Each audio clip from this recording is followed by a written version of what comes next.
समर्पण recording studio Khagaria. Music by Raj Govind, presented by Adidev music. मरबा में बैठ के रनिया हो तो कनिया दान गे, यह देखी देखी छूटे लगत परान गे,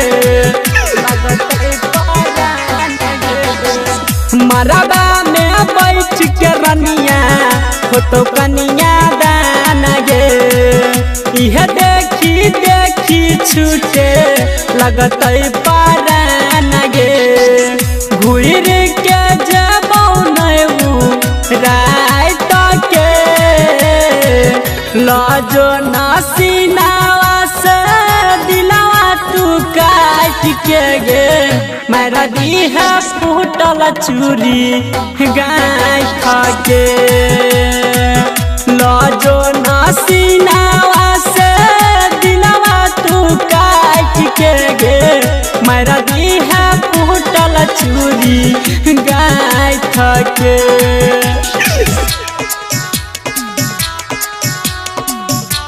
प्रेजेंटेड बाय आदिदेव म्यूजिक।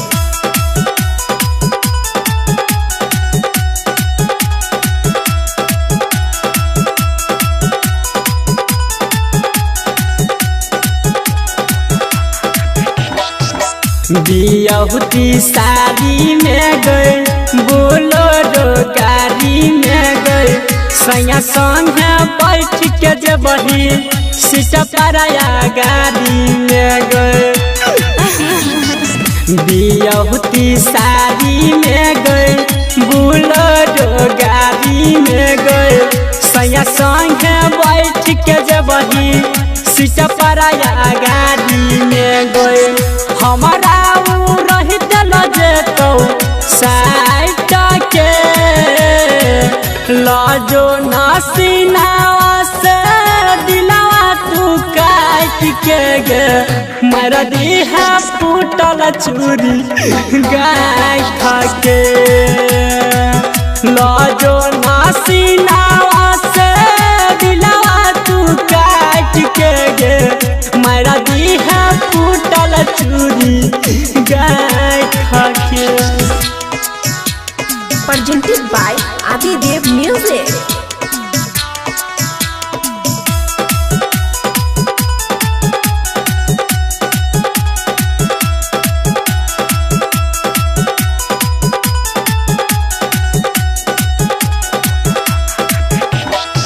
सपनो न देखई बौगे, याद बरई बौगे, कहाँ गेल रमन जी हमर तने तरसई बौगे।